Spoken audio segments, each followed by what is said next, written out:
Pozdravljeni! Veliki teden je v naraščanju in danes so energije velikega četrtka in zdaj tisti, ki ste v krščanstvu in večji del izmed nas je bilo vzgojenih v krščanstvu, vemo, da na veliki četrtek se je dogajalo, da je v bistvu bila zadnja večerja in potem to trpljenje na gori, ko je Jezus pač molil, prevzel grehe drugih ljudi in pač enostavno bil v tišini in je vedel, kaj ga čaka naslednji dan. No in v glavnem, zakaj sem se odločila posneti tale video? Včeraj sem bila, pa ne sama, v operi v Ljubljani in smo šli gledati opero, poslušati opero Tosca. To je znana opera Puccinija. In v glavnem govori o tem, ko se je pač nekdo zaljubil v to lepo žensko in tukaj je bilo zadaj, ker ni mogla biti njegova, on je užival v tem, ko je trpela. Energija tiranov. In prav razmišljala sem, da dejansko v ljudeh obstaja in verjamem, da tudi v slovenski kodi, v zavesti, podzavesti slovenskega naroda, je nekaj tisto, če meni ne gre dobro, naj pa tudi drugi trpi. No, poznate, vsi ste slišali za to, da Bog daj, da sosedu crkne krava.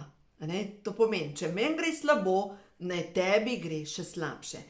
No in to je v bistvu neka koda v nas ljudeh, pa nam rekla, da je samo v nas Slovencih, ampak dejansko je koda v ljudeh, da drugim ne privoščimo boljšega od sebe. Zdaj, če gledamo pa 10 božjih zapovedi, ljubi svojega bližnjega kot sam sebe. In tukaj se pa v večini zatakne, ker v bistvu ne ljubimo sebe, kako bomo potem lahko ljubili nekoga drugega. In padamo v nek začaran krog, lahko v neke lepe besede ali pa tako goreče prosimo za pomoč. No in prav ta Tosca včeraj v operi, ona prav, zakaj moram tako trpeti, zakaj moram tako trpeti? Nosim na oltar rože, molim, sem poštena in tako naprej, zakaj moram tako trpeti. Ja, in včasih pridemo v odnos ali pa imamo za predelati nek odnos z nekim človekom, ki dejansko uživa ob trpljenju drugega človeka, energija tirana. No, o teh energijah oziroma o teh ljudeh sem pisala v zadnji knjigi, ko imajo moški hormoni žur in sicer, kaj narediti v tem primeru, če odraščate ob strupenem očetu? Kaj narediti v tem primeru, če odraščate ob strupeni mami? Pač dejansko, če odraščate ob ljudeh, ki nimajo srca, ki nimajo sočutja, enostavno nimajo te empatije, da bi lahko razumeli, da nekdo drug trpi, lahko takega človeka spremeniš. In druga stvar, če si ta, ki se, zakaj tako moram trpeti, se moraš vprašati, ne zakaj moram tako trpeti, ampak kaj se iz tega učim. In to, kaj se iz tega učim, moja lekcija s strupenimi odnosi, je mogoče to, da mogoče koga spustiš. No, zadnji sem vam razlagala o korenski čakri, o tem, kako grejo energije po hrbtenici in kako pomembno je zavestiti svoje rane. In prav tisti, ki predelujete svojo družino jaz verjamem v to, da ima vsaka družina neko posebnost. Da ni idealne družine in če na zunaj deluje idealna družina in če na Facebooku in Instagramu objavlja idealne slike, ni rečeno, da je to družina, ki je res idealna, lahko je družina, ki ima velik vzorec pometanja pod preprogo in še večji vzorec, kaj bojo pa drugi rekli. Se pravi, je treba poskrbeti za to, da bojo drugi imeli dobro mnenje o meni. Se pravi, tukaj je neka igra, predstava za javnost in eno veliko kvačkanje. Seveda, jaz vse stvari, kar vas učim, najprej grem predelati preko sebe. In prva zadeva. Ogromno ljudi ima težave s tem, kaj si drugi ljudje mislijo o njih. In se ukvarjajo s tem, kaj si drugi mislijo o njih. No, dejstvo je, da preko sprejmeš dejstvo, da se za dobrim konjem vedno kadi, lažje te je. Zato, ker enostavno se nehaš ukvarjati, kaj si mislijo drugi ljudje o meni, ampak enostavno, kaj si jaz mislim o meni. Je to zame v redu? Pač gledaš skozi svoj filter. Ker poglejte, če se ukvarjate s tem, kaj si drugi ljudje mislijo o vas, vedno si bojo nekaj mislili. Nekateri vam bojo privoščali, nekateri bojo ploskali, nekateri bojo pač tisto, Bog daj, da mu crkne krava.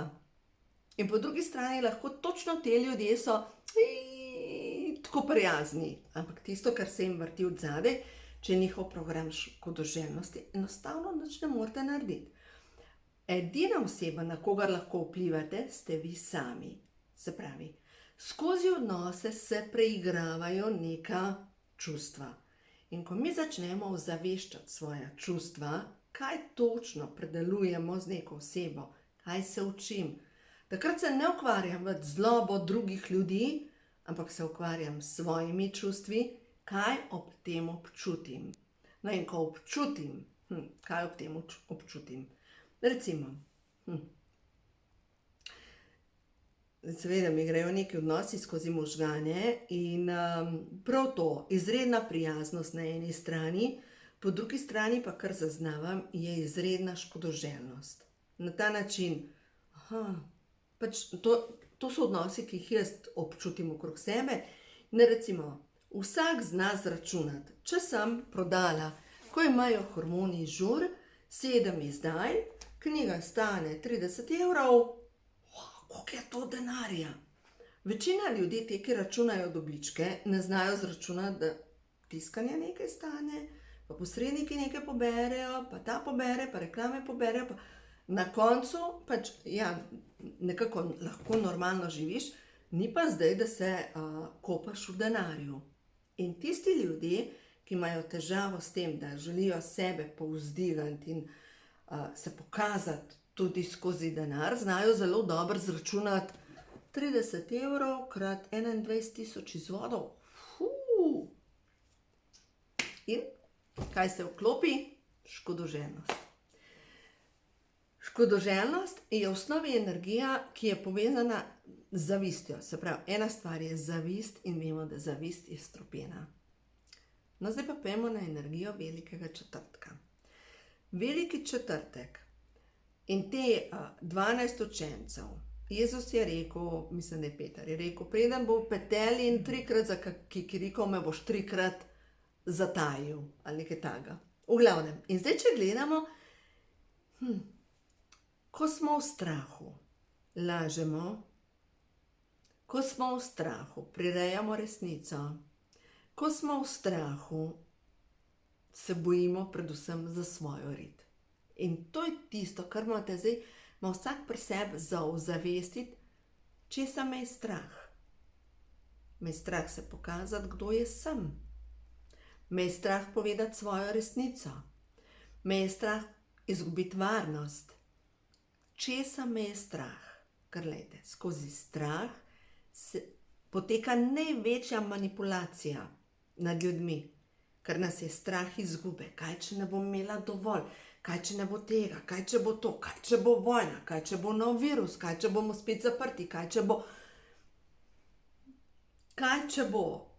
Pač na koncu bomo vsi umrli. To je dejstvo. Eni prej, eni kasneje in dejstvo je, da z te zemlje ne gre nihče živ. Pač, to je dejstvo. Še celo Jezus kot Bog ni šel živ iz te zemlje. In zdaj, če gledamo, da nihče ne odide živ iz te zemlje, je to normalno, da bomo umrli. In največji strah, ki ga ima večina ljudi, je strah pred smrtjo. In drugi, največji strah je strah pred javnim nastopanjem.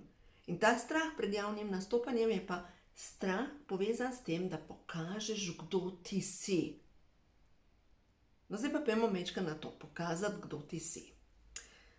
Pa na koncu koncev tudi lahko na Jezusovo trpljenje.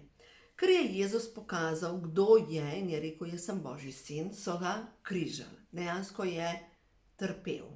In zdaj, če imamo mi v sebi to, da smo v nekem življenju se že izpostavili, pa smo pokazali, kdo smo, sploh tiste, ki predelujete energije čarovnic in ste se pokazali, kdo ste in na koncu ste gorele na grmadi, Če nekdo drug je mogoče pokazal, kdo je skozi svojo umetnost in so ga sežgali nekdo ali pa so ga kaznovali, nekdo drug, recimo jaz vem, da predelujem ogromno preko svečenic in teh žensk, ki so delale z energijami, se pokažeš, kdo si in so se ženske zavisti obrnile proti meni. In seveda je potem tako, skri se. Ne pokažeš tega, kdo si, ker če pokažeš, kdo si, to pomeni trpljenje. Bomo kar ostali mečkani. No in smo idealni mi v Sloveniji, ker smo tako imamo nacionalno kodo, moramo biti mečkani. Moramo se skriti. Ne smemo pokazati, da smo veliki. Ta trenutek opažam preko strank, da se dejansko predelujejo, prečiščujejo energije tudi nekih okultnih zadev, okultnih sekt. Dejansko ogromno vidim pri ljudeh, da predelujejo energije iz Atlantide in v Atlantidi, pa tudi v starem Egiptu, pač pogosto vidim neke okultna darovanja devic ali pa skozi spolno zlorabo.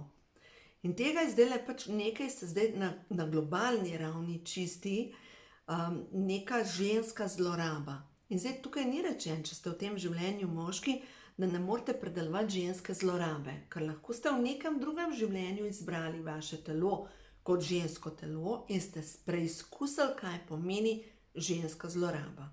No in prav ta, ženska zloraba, pa naslednja stvar. Včeraj pri operi sem prav razmišljala o tem, na koncu Toska podpiše svobodo za sebe pa tega svojega ljubimca in reče, na koncu te bojo ustrelili, ampak bojo mrtvi naboji in ker bojo mrtvi naboji, pač ti samo naredi, da boš mrtev. In na koncu so bili naboji, so bili pravi. No in kaj to pomeni? Energija prevare. Ko naivno zaupaš nekomu, da se bo držal dogovora, zaradi tega, ker mogoče mislite, da so vsi pošteni, pač niso. In eno stvar, ki se učite, jaz se velikokrat hecam, jaz nisem naravna blondinka, ampak se barvam na blond, pa rečem pač, jaz sem blond. Meni je bolj enostavno blond, ampak biti blond, da veste, da si naiven in da dejansko ne zaznaš skritih namenov ljudi, da dejansko padeš na fasado. In eno stvar, kar sem se že naučila v mojem življenju, je to, da ko nekdo pride z neko krasno ponudbo, jaz vem, da moram prespati in da zjutraj poznam odgovor. Ker na prvo žogo vse je tako super, ampak moram poslušati sebe. In zdaj sem se že naučila, ker nimam termostata, ne zaznavam te dvoličnosti ljudi, pač vsi so dobri. Niso. Potrebujem to noč, da prespim, da vidim, kaj pa jaz ob tem občutim, a je to zame res dobro, da sem v stiku res s svojimi čustvi in potem grem naprej. In to je tisto, kar se mi učimo v tem svetu. Učimo se prepoznavati sebe skozi odnose. Zdaj tukaj teh drugih ljudi tako ne moramo premakniti, spremeniti, ampak se učimo prepoznavati svojo resnico. Tako da v glavnem, glede na to, da jutri bom verjetno posnela še en video, glede na to, da je veliki petek, trpljenje. In na koncu zame osebno je sporočilo velike noči res neverjetno. Se pravi, če se vsi obrnejo proti tebi, če te najbližji izdajo, ta, ki je z njim jedel kruh, ga je izdal. Če dejansko imaš občutek, da te je celo Bog zapustil, nikdar ne moreš biti sam. Vedno se pojavi nekdo, ki ti poda roko in tudi, če vse staro umre za teboj in greš naprej, nič ni narobe, ker hvala Bogu, da mogoče si v tem življenju preživiš določene krize, da lahko še kaj spremeniš. In naj tale video zaključim zgodbo gospe Helene, ki je moj letnik. Gospa je obupala v svojem življenju, njena koda je bila samomor.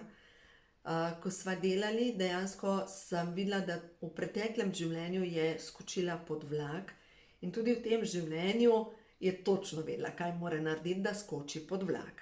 Ampak njena duša jo ima tako neizmerno rada, da ji ni dovolila, da umre. Gospa Helena govori o tem in ima, po moje, tudi delavnice, govori o tem, da kako je pametno prej poiskati pomoč, ne takrat, ko skočiš pod vlak. Ampak v glavnem, kdor predeluje kodo samomora, ko pride ta temna noč duše, ko se začne predvajati, se ni vredno narediti samomor, uniči se, ne? Ona v glavnem skočila pod vlak in nekako se je zasukala in vlak je z čistim rezom odrezal noge. In seveda se je potem vrtela v krivdi, jezi na sebe, kako je lahko to naredila. Ampak jaz sem ji rekla, bodi hvaležna, da si ostala živa. Dokler si živa, lahko delaš korake. In ravno tako za vas, dokler ste živi, lahko delate korake. In lahko spuščate in predelujete, ne vas ne bo strah vaših čustev, ne vas ne bo strah pokukati v vaše rane, odpreti kakšno rano, pa rečeš, to me boli. Zato, ker lejte, kdor tega ne naredi in ne pogleda v svoje rane, pač zboli. In enkrat ga bolezen ustavi, ko ga bolezen ustavi, slej ko prej pride do minskega polja čustev. In zato pišem vse te knjige, zato govorim od vsega tega, kar govorim, kako pozdraviti svojo ranjeno dušo. In ne glede na to, katero knjigo boste vzeli v roke, naj vam povem še nekaj dni, knjiga, ko imajo duše žur s 30% popustom. Tako da, ne vas ne bo strah začeti brskati po svoji podzavesti, in zdaj se mi je odprlo v knjigi, ko imajo čakre žur, moški hormoni žur, milost ozdravljenja. In tukaj noter pišemo v zgodbi Newtona, ki je napisal pesem Nepričakovani dar, in pravilen nekako dobeseden prevod je čudovito, kako sladek je zven, ki je rešil ubožca umret. Nekoč sem bil izgubljen, zdaj najden sem. Bil sem slep, zdaj vidim spet. Tu je bila milost, ki je moje srce naučila spoštovanja, in ta milost je razblinila vse moje strahove. O, kako dragocena je ta milost, ura, ko sem prvič verjel. Skozi številne nevarnosti, muke in zanke sem šel, ta milost me je vedno vodila domov. Tukaj smo tisočletja, svetleči, sijoči kot žarki osončja. Čas je, da pojemo hvalnico Bogu, kot takrat, ko smo jo prvič zapeli. Čudovito, kako sladek je zven, ki je rešil ubožca umret. Nekoč sem bil izgubljen, zdaj najden sem. Bil sem slep, zdaj vidim spet. In dovolite si spregledati. Najprej svoje rane, ko spregledate svoje rane, jih lahko pozdravite. In boste videli, ko naredite to, se marsikaj okrog vas spremeni. Ja, in res je, vse se začne z ljubeznijo do sebe. Gremo še na eno pozitivno sporočilo, kar prehodu na novo dobo, in je, ti, ki tole poslušaš do konca, si ustvarjalka nove dobe. Ti si boginja, ki te vodi srce. Sprejme svoje telo, svoje sveto telo in videla boš, da vse okrog tebe se bo spremenilo. Tako da uživaj in ja, veselo dalje, ker res je milost. Prav v zraku je milost. Dovolite, da se ta milost zgodi tudi v vašem življenju.